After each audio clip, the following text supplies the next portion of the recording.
What's up, guys? Welcome back. We're doing live today in English. Today's topic is about how to overcome hardship or hardships. If you have multiple hardships in your life, it's probably true for most people. But so I was reading an article today, Japanese article, about how one of the college student dropped out from Japanese university, and now she's receiving support from government because she dropped out from high school and she has a mental condition. So she couldn't continue her study at the university. She was depressed, and then she was taking medication because she was depressed, and she had a sleep issue, and so basically she didn't finish degree. She doesn't have a job, and she cannot perform normal job because of her mental condition. So basically she's really at a low place in her life. No degree, no career, and basically her mental, physical state are not not good, not in a good place, I would say.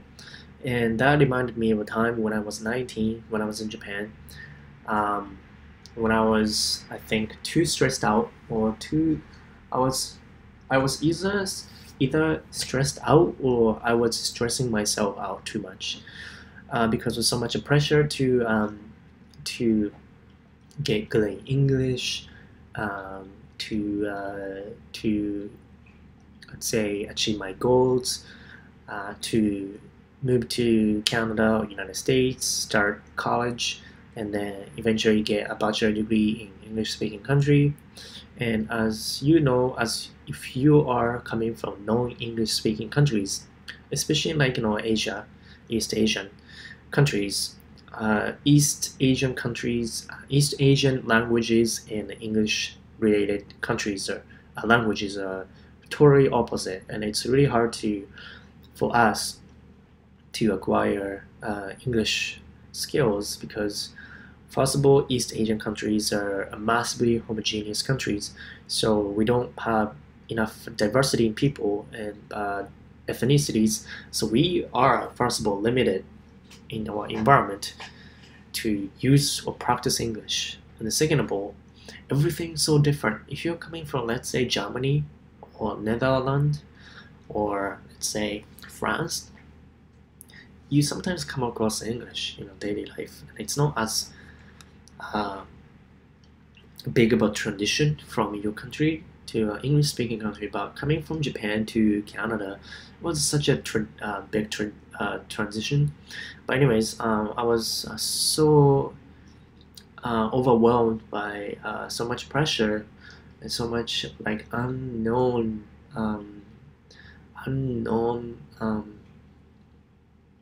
how do I say? I just had so much about uncertainties about, if I can do this and do that. I wasn't sure if I can pass, exams and classes, because I've never studied anything in English, right?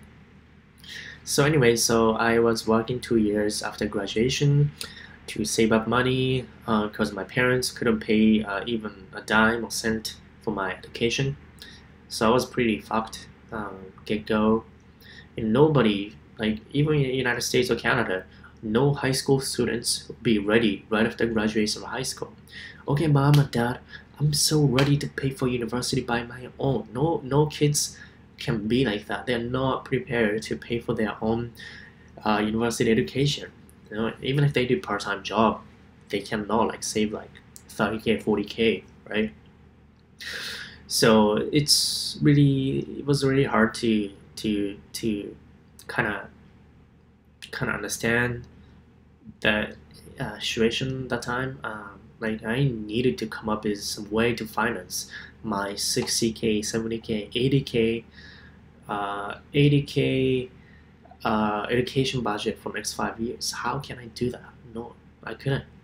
You know, and I was definitely overwhelmed by like how the heck do I, finance like $80,000 cost, and also on top of that, I needed to have a decent level of English before I go to Canadian university or college, and on top of that, I didn't know, like I had nobody I knew in new city, new place. I was all by my own, no friends, no families, or no relatives. So it was pretty hard. I mean, like to just think about it, think about how much I need to go through, all by myself. Lack of support, mental support, financial support, and so that was that. And I kind of got, I think I got too much working and studying and didn't take time off, and 2 years and my body and mental state was totally broken. And then I started having atopy, eczema. I started having eczema all over my body, back of my legs, back, and that prevented me from having a normal life. So I couldn't even sleep well because it was so painful, itchy. So that was that, and I almost like gave up my life at that point. Pretty much gave up at that point. It was like I couldn't even sleep, and then my sleep schedule was reversed. I was sleeping during the day, and I'm awake all night. And I didn't, I quit my work because of my physical condition, and so I was basically staying home for like 3 months. And if you don't go out, if you don't exercise, if you don't work, you're not getting that tired, which means you don't get sleepy as much. So every day you go to bed a few hours later, and then you're pushing back the time you go to bed. Before you know, you go to bed like 6 a.m. in the morning. So I was basically going to sleep. Like I was able to finally fall into a sleep around 5 a.m. or 6 a.m. when the sun was coming up. And I was like, I felt like, okay, I might not be able to sleep ever again, because I was so nervous about whether I can fall into a sleep or not. That kind of like mental state is really bad. I was so concerned that I might not be able to sleep. And that's where I started having kind of like depressing feeling because I couldn't sleep. And that came from many reasons, but one of the biggest reasons was the lack of exercise, the lack of definitely exercise. Exercise is good to maintain your hormone balance and then decrease or reduce your stress hormone, induces testosterone and growth hormone, and induce good sleep. But I was staying home, sleeping, laying in bed because of my condition. That condition worsened the fact that I couldn't sleep more. So it was in a really negative, really shitty place, and I thought I was sleeping. I didn't have didn't even feel like I was living. It was dark.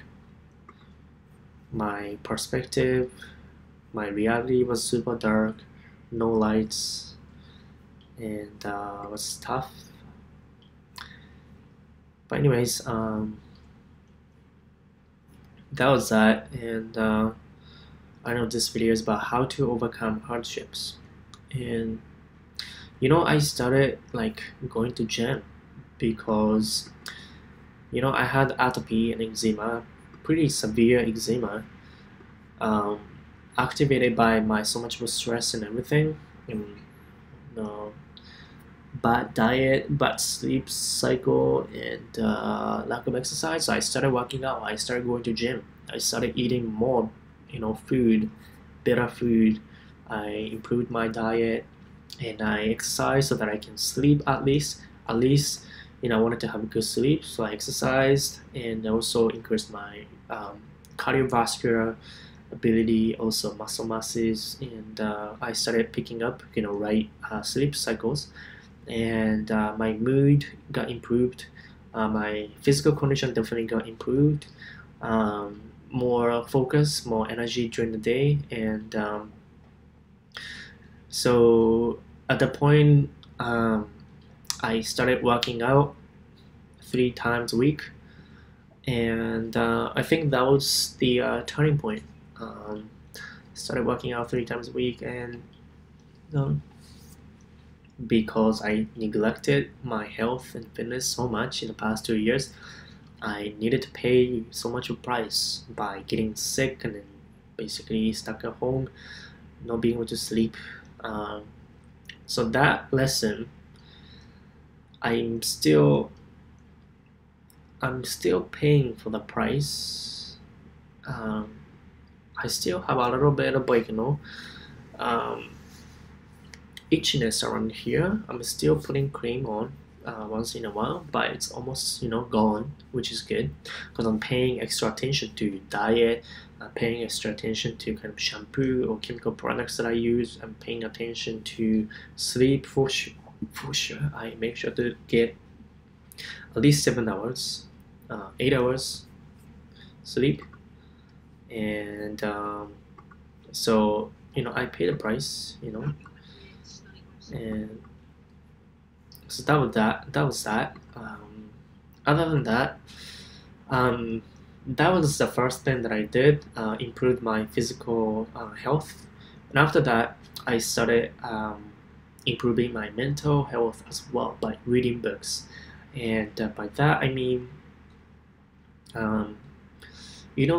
when I was 18, 19, 20, when I was really down, I was down in a dump, didn't have any money, I was really stuck. Financially, I was super stuck. Academically, I couldn't go to university for 2 years, and I was so unsure about my life in general. I had so much negative thoughts,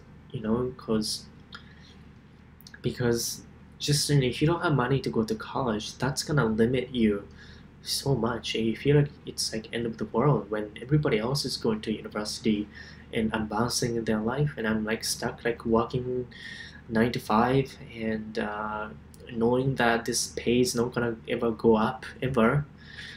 So I was pretty depressed, and like sometimes I believed I could change my life by working hard and had a clear picture, like my goals and plans. But once in a while, like uncertainty, nervous feeling kicks in, and I sometimes doubt myself being able to achieve my goals. So then quite a bit of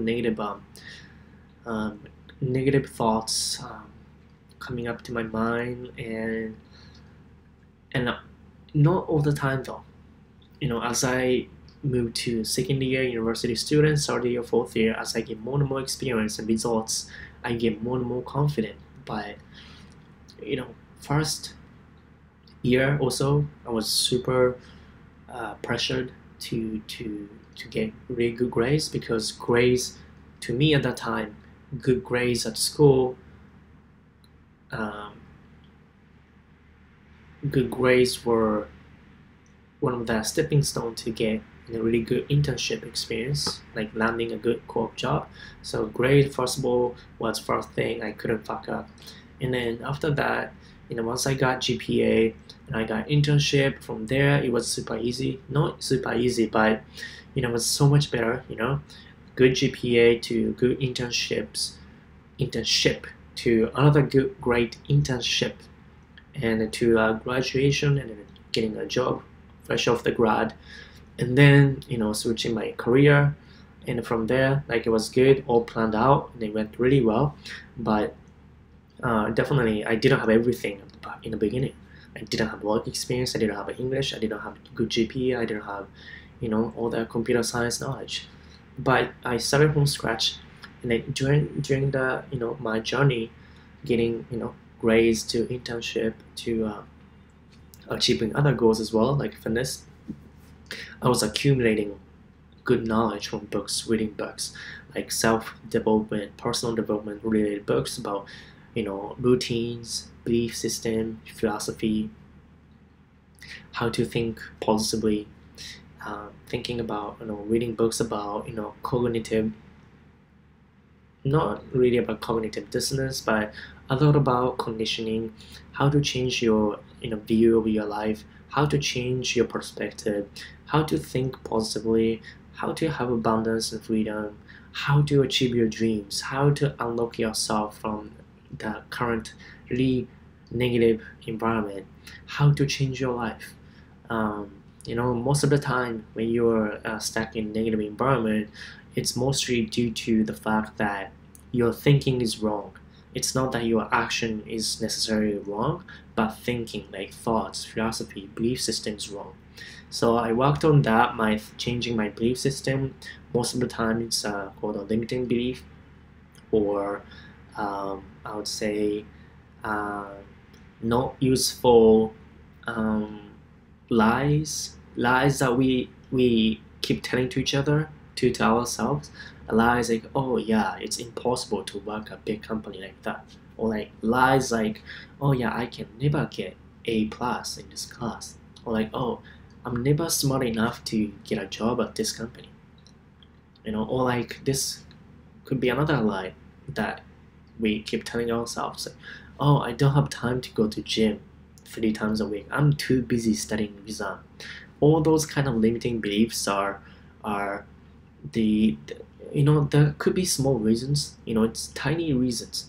Like today, you might not want to go to gym, but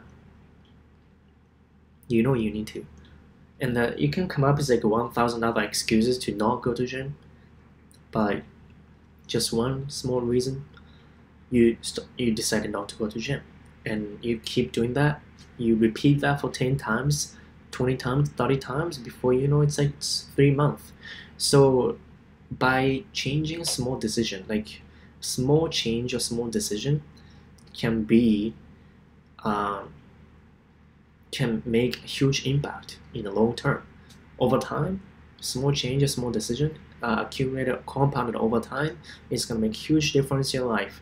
And so that's what I worked on. I made small change, small improvement every single day, even if the improvements were really small and tiny. But still, for example, I went to gym. I kept up with my routine. Went to gym even if I was busy studying. Also, I was working on extracurricular activities on stuff that I wanted to improve, like public speaking. I did Toastmasters for like 3 months.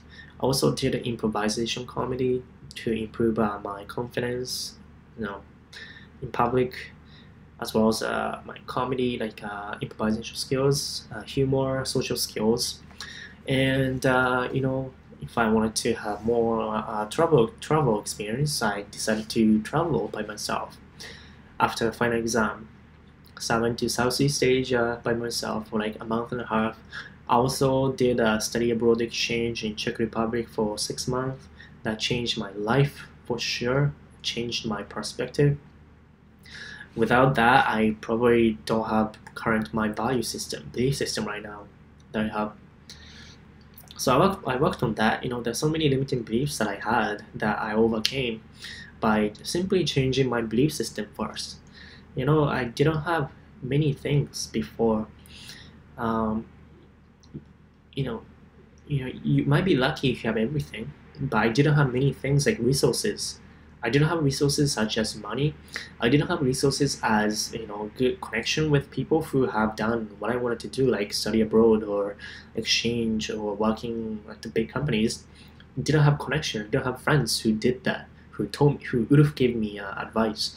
I didn't have that kind of resources. I didn't have good mentors, advisors, but I found those people online, reading books or going to conference, or finding good people by going to events and whatnot, and basically you can utilize all the information you have, or you can find online. Go to a free seminar to find out more information about stuff, reading books to get information. You think you don't have any help, but there are tons of help if you really want to achieve something. So you need to be resourceful. That's how I got where I am right now, how I overcame my hardships. There are so many hardships along the way. It wasn't easy at all. It was probably harder than most people have gone through, given that I didn't have any financial power to even go to college, when I was 18, 19. So the biggest lesson was, I guess, to become resourceful, and I didn't expect anybody's gonna help me. So I needed to own that situation by myself. I needed to be the fucking boss of my life, and then stop complaining about what I don't have, what I didn't have, the resources that I was lacking. I could have complained for like 20 years and still like stayed at the same place if I just complained. That's what most people do, complain, and they blame other people. I was actually a little bit blaming my parents for not being able to support me. Therefore, I needed to go through 2 years working by myself, and then also loaning student loans from Japanese government, or borrowing money from my relatives, and then working internship to earn my money for school and living expense. But that experience taught me so many things. Strength gave me so much strength, and I'm more confident than ever compared to other people in my age, because so much experience. Experience is everything, man. Experience is everything in life. So that's where I am right now, and I'm super grateful for what happened to me, because without that, I don't think I'm here right now. So that's how I overcame my hardships. I don't know if it's helpful, but I just wanted to talk about it, because not many people have this attribute, being resourceful, or being smart, to survive. Basically, you need to survive your life. It's not just about doing good in exam. There are so many students who are doing better in exam, but that doesn't mean they have survival skills. They are not life smart. So that's something that I'm pretty good at.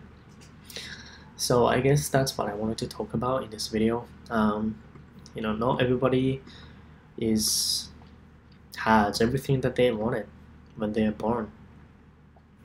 So it was good life lesson, and I'm super grateful for that. And even if I'm right now, I'm like pretty in a good situation. I wasn't living a life like this before, and don't think it was easy. And many people go through some kind of difficulties and hardships. So that's it, guys. Just decided to make this video in English, so I haven't spoken Japanese yet, but I know some of the viewers commented.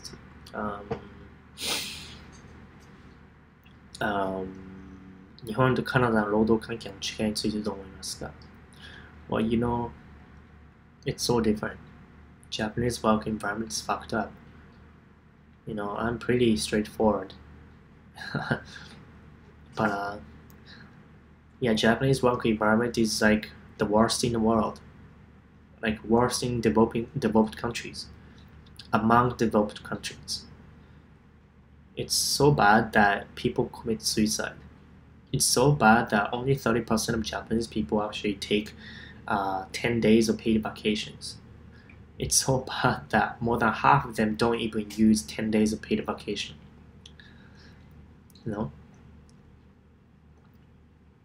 What degree do you have? I have certain degree, if that's what you're asking.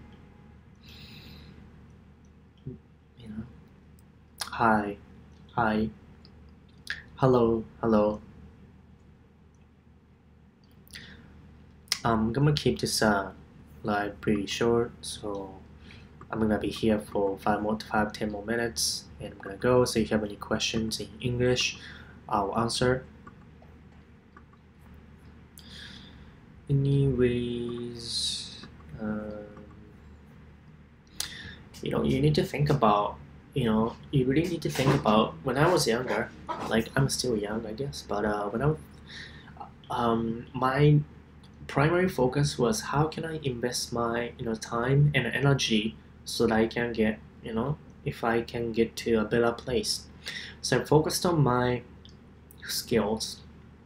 I thought of time as investment, and if I didn't think spending time on activity A, B, C didn't give me anything, I decided not to. So really, you need to have a kind of this mindset of investment. Your time is precious, so don't waste it. Okay, there's so many things you can use your time for. It could be wasting time, or it could be just complaining, or could be just drinking. I'm not denying about drinking or anything, having fun.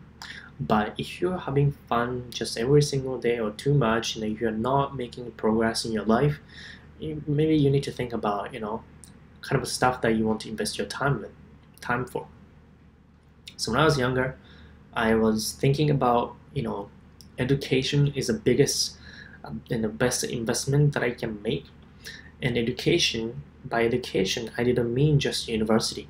By education, I meant like reading books or meeting cool people, great people, and then learn from those people, those doers, and actually going through actual life experiences. So that was that, and I spent quite a bit of time improving myself, changing my belief system, and so I worked on it, as opposed to just hanging out with my friends and just being clueless about what I'm doing.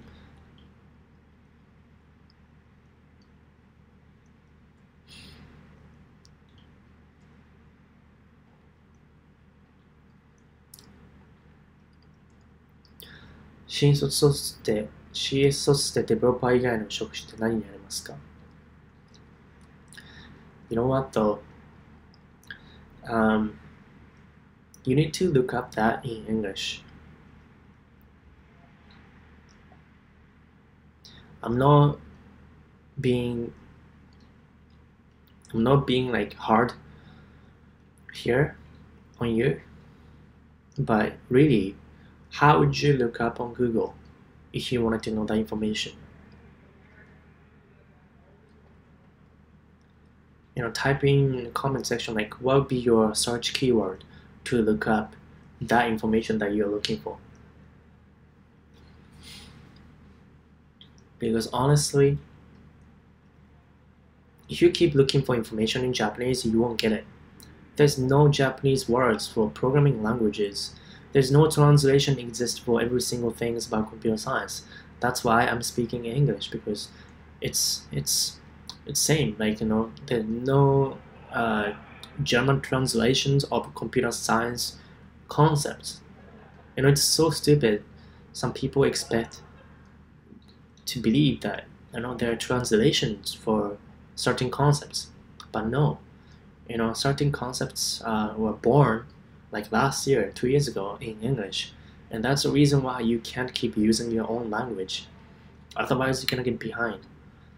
So that's the reason why German or Swiss universities, computer science programs, they teach computer science in English, because there's no point translating the computer science knowledge, concepts, or principles in Swiss German or Swiss French, but it's impossible. It doesn't even make sense. So you asking me about kind of jobs you can get by getting CS degree, just look up in Japanese and you won't get any information. And you need to understand, you need to use English now than 1 year later, 2 years later, or after going to university. You need to start using English to pick up information you want. Otherwise, you won't be able to utilize all the information you have on the internet. And that's, I just talked about how to be resourceful. I looked up everything in English because there's no point looking up all the information in Japanese. It's like, there's no point. So it's kind of like that, I don't mean to offend you. I don't mean to be too hard on you, but this is the reality. You cannot be stuck in the Japanese bubble if you want to get more opportunities. And it's not hard to look up, information in English. But obviously, to me, it's, it was obvious, but not to everybody. Anyways, konnichiwa. Yeah. I guess the biggest obstacle for many Japanese people is the language and the whole group behavior thing in Japan. If you live in Japan, consisting of 94% homogeneous people stuck in same kind of thinking, it gets weak. They become less competitive against other people. Because then less competition, less diversity. To think about Sharp. Sharp was owned by Japanese people before, but now the Taiwanese company's CEO took over Sharp, and now what happened? I read the Yahoo's article yesterday, saying the Sharp CEO gave out I think $300 to each and every single employees. I was like, holy shit, that's so good. And then reading the comment sections on the article, yes, they got stuck in Japanese way of thinking, and some other better guy came in, and they just revamped the business of Sharp. And the lesson learned from that incident was that until the new CEO of the Sharp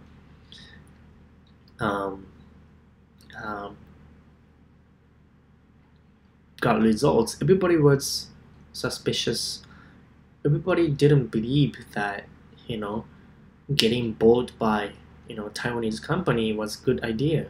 They wanted to keep it Japanese until they saw the results. And that's the weakness of Japanese thinking.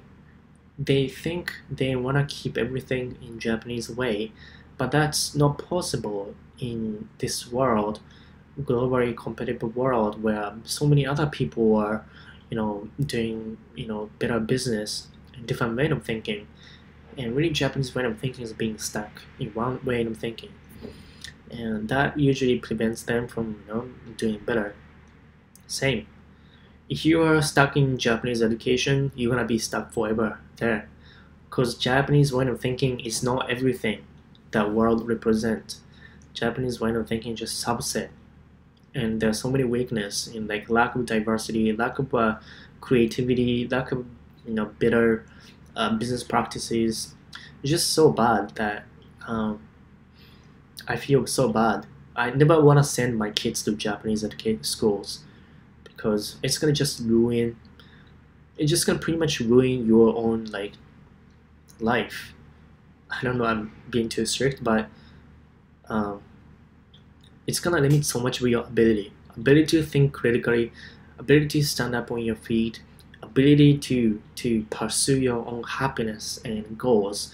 Going to Japanese university is gonna limit so much of that because of group behavior, because of social conditionings, because of that unspoken rules and social manipulation is pretty strong. So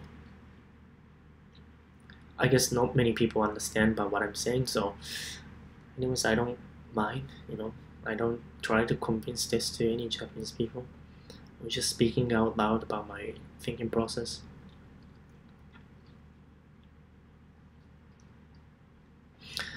And guys, I'm making this video because I think this is useful for some of you in the future. Maybe you don't get it right now, but if you spend a few years in Western society and then you start picking up English, I'm pretty sure some of the information that I'm talking about would be helpful. But right now, probably not, because you're in a different phase. Maybe you're more focused on learning English or whatever.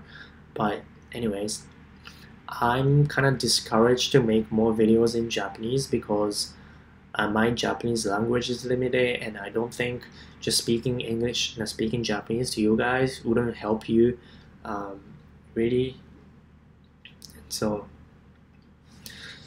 And really speaking Japanese is gonna limit so much, I'm not here to give you fish. I'm here to teach you how to fish.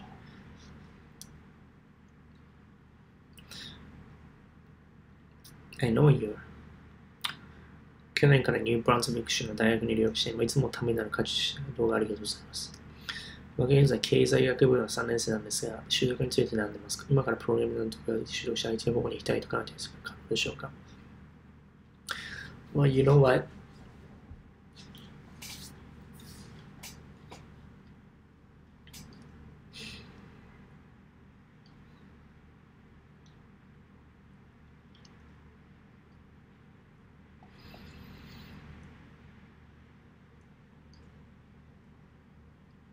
I'm not saying you cannot get a job in IT by learning programming by yourself, but it'll be hard. Companies don't care much about companies care about your work experience the most. Just because what that means that just because you learn programming on the side doesn't mean they're gonna hire you. Especially junior level people. It's really hard for juniors to get hired because they have less experience. So to do that, they need to do work experience. And I am about to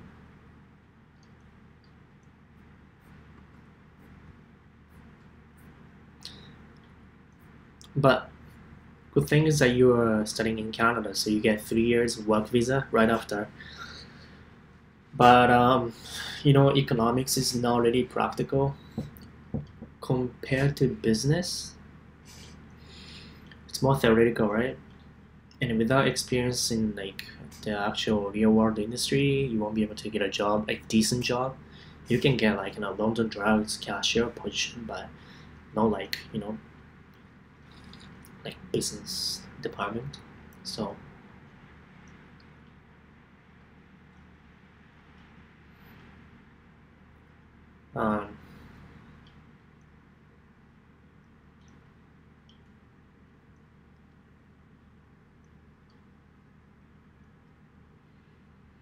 anyways,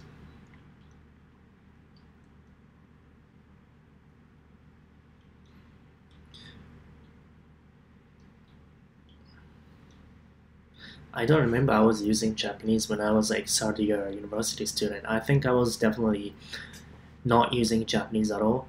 So everything was in English because English was a really important skill for me to advance in my career. So, and then you are commenting in Japanese. But you know what? You won't be able to find people who knows about kind of information you want to know in Japanese. So I think you're limiting yourself by using a language that is not really used much on the internet.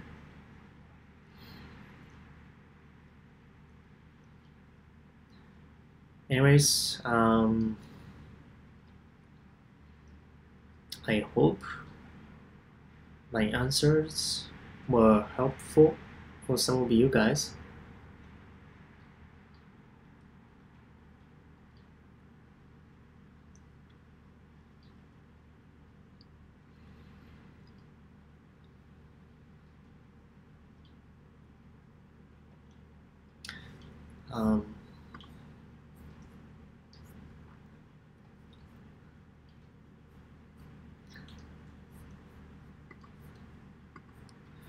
yeah, I just wanted to keep this video short, so I'm gonna go.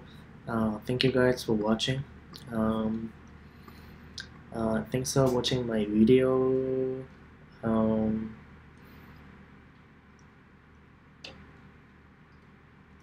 I'll see you guys soon. Bye bye.